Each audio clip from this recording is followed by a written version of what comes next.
मनसुंदर में आप देखेंगे नाहर ने मिला लिया अग्नि से हाथ। अब वो रूही को ही गुस्सा होता हुआ नजर आएगा, रूही पर ही अपना धाक जमाता हुआ नजर आएगा। और यहाँ पर ढूंढ रही है रूही असली नाहर को। अब वो भी मिलने वाला है उसे जल्दी, क्योंकि उसने देख लिया उसे कि नाहर जिंदा है। और यहाँ पर अग्नि के साथ मिलकर रूही को ही सताएगा नाहर। जो नकली नाहर है वो युवराज, क्योंकि अग्नि को पता चल चुका है कि युवराज वहाँ किस मकसद से आया है। वो उसे ज़मीन चाहिए इसलिए वो आया है। वो कहती है कि अगर तुम्हें वो ज़मीन चाहिए तो तुम मुझसे हाथ मिला लो, मैं तुम्हें वो ज़मीन दिलवा दूँगी। और युवराज को बस वही चाहिए, उसे किसी से कोई मतलब नहीं है, इसीलिए वो उसे हाथ मिला लेता है और सारे घर वालों के सामने रूही को ही डांट खिलवा देता है। होता ये है दोस्तों कि जहाँ पर रूही और नाहर बैठे होते हैं, रूही का फ़ोन आ जाता है तो वो चली जाती है। झूठ झूठ अग्नि सब कुछ करती है।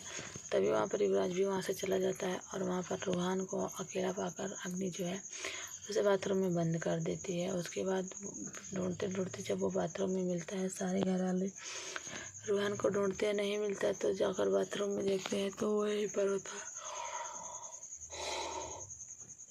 उसके बाद जब सब पूछते हैं तुम्हें यहाँ पर कौन लाया, तो रूहान तो बोल नहीं पा रहा है। वहाँ सभी लोग कहते हैं कि ये तो रूही के साथ था। उसी के बाद सारे घर वाले बरस पड़ते हैं रूही पर। और नाहर भी उसका साथ नहीं देता है, क्योंकि वो अग्नि के साथ हाथ मिला चुका है। रूही को ये नहीं पता है कि वो अग्नि के साथ मिल चुका है। अब वो जाती है नाहर को ढूंढने के लिए मंदिर, और वहाँ पेड़ के पीछे नाहर बैठा होता है। उसका फ़ोटो दिखा के वो सभी के पास ढूंढ रही है। दादी भी उसी पर गुस्सा होती है। रतन तो उसका साथ देता है, लेकिन जो नाहर है वो उसका साथ नहीं देता है, वो उस पर और गुस्सा होता है। वो कहती है नाहर जी आप ऐसे कैसे चिल्ला सकते हैं। दादी खुश है क्योंकि नाहर उससे गुस्सा है ना। वो तो यही चाहती है कि वो अग्नि को अपना ले और रूही को छोड़ दे, इसीलिए वो उसको गुस्सा करती है। और नकली नाहर भी उसी पर गुस्सा होता है।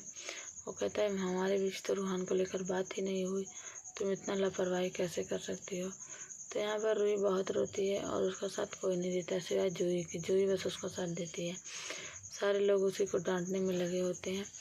रूही बताती हुई है कि मैंने रूहान को नाहर जी के पास छोड़ा था। तो वो कहता है तुम कब रूहान को मेरे पास छोड़ी थी। मतलब इसी में हो जाता है बहस और रूही बहुत रोने लगती है।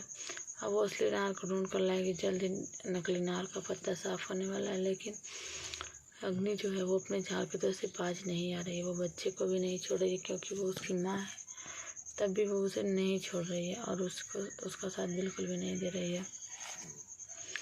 तो अब देखते हैं कैसे रूही इस मुश्किल से निकलेगी और असली नाहर को कैसे वो ढूंढ कर लाएगी। देखते रहे आप लोग मनसुंदर दंगल टीवी का सुपर डुपर हिट।